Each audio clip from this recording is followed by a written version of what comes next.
Norwest Lady, and we operate a small charter business in Sharp Bay, operating a small tool vessel, and we specialise in wild development charters. So my family have been operating here for about 26 years, and we had a massive seagrass go off in 2011, and we just saw the results of how it impacted the bay, and we really need to take action on this. Sharp Bay is home to the world's largest seagrass meadows. We've got 4,000 kilometres of seagrass. And the seagrass obviously supports our world's largest dugong population, 10,000 dugongs, and of course our dolphins as well. So without seagrass, the Sharp Bay ecosystem would be nothing. Additionally to that, seagrass is the most effective carbon sink in the world, 270% more effective at absorbing carbon than trees. And just 1 square metre of seagrass creates 10 litres of oxygen a day. 2011 had an extreme marine heat wave, water temperature rose so much it got to about 30 degrees. We were left with about 1,000 kilometres of dead seagrass, and this drastically affected our dugong populations, our fish stocks, etc. So this is what it did look like. Heaps of seagrass all over these meadows here, and this is what we were left with. So the main banks we're going to talk about today is Third Mark Bank and Witch Bank. And as you can see, this is just an example of how much seagrass we lost. The UWA stepped in, provided us with the methodology of sandbagging to capture seedlings to regrow the seagrass. So I've got a couple of different species of seagrass here. So this is Posidonia. This is a very prominent seagrass in Sharp Bay. But the main species we're trying to grow is this Arcturus antarctica here. So this is the fastest growing seagrass in Sharp Bay.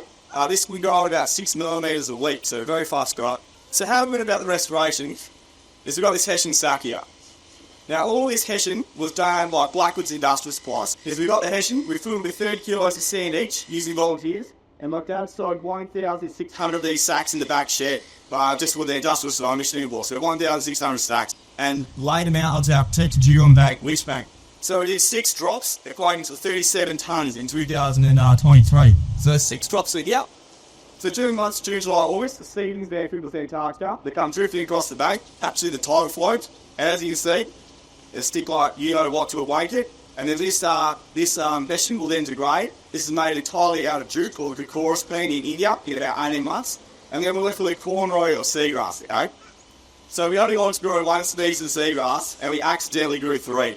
So we had Amphibious Antarctica, and then Halfwa and Hologely growing in the least side of the fan age protected by the current.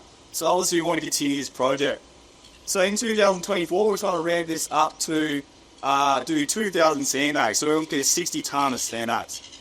We did the deployments with our main charter vessel, Ristat 2. Now the task was very difficult. Ristat 2 is a tool vessel. It's not made for carrying 7 tonnes of sand at a time. So how we pretty much did the deployment was we had the Mulligan Rangers, and we had a lot of volunteers on the boat, and we had a chute off the back of the boat, and then we would run the snaggers off the back of the boat through the tube, and I'd get towed on behind the boat, laying the seed egg on the floor. There's a very later intensive. So in 2024, what we want to do is we want to move up to 2,000 bags, but we're going to make the bags loose fillers of these ones here. Again, 25 to 30 kilos of sand, and we're going to have a conveyor belt on the back of the boat. So obviously the task is very difficult with this tattoo, so we knew we had to do something about it. So this tattoo, they purchased this boat here, and we've done the entire refuel on it. So basically just seagrass vessels.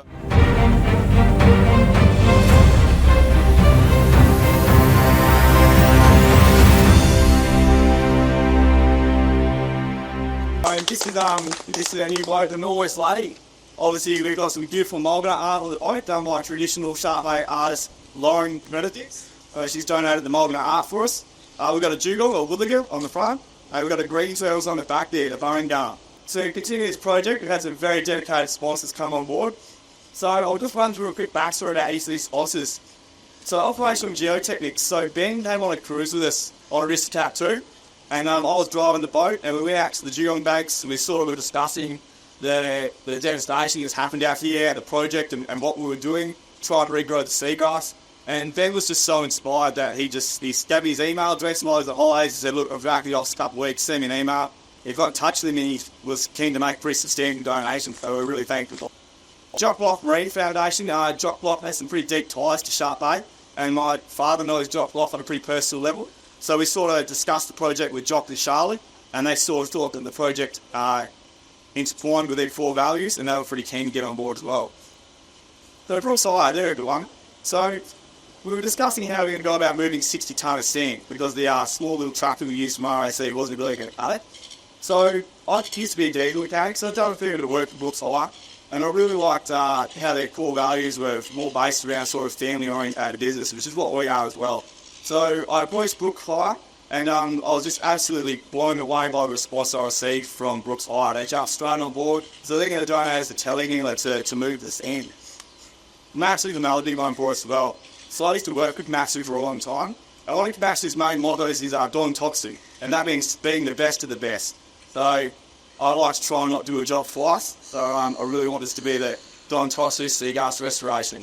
Nikki worked very hard for us and found a bit of funding for us through a massive campaign called Live Your Dream, so we're really happy to have Max on board with us.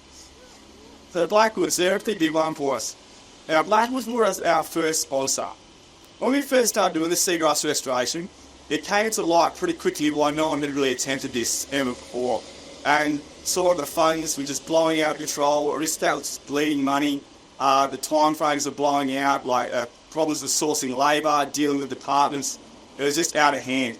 And we were really down about the size of the task being undertaken. So how we ended up with Blackwoods is we took a sample of the hessian from every sort of hessian supplier, and then it had some seedings. We went up to Sharp Bay and sort of figured which seedings stuck the best, and it turned out to be the Blackwoods hessian. So we bought 3 rolls of hessian, and then my dad bought the industrial sewing machine, and then we stowed the hessian into the sacks, and we began our first lot of deployments.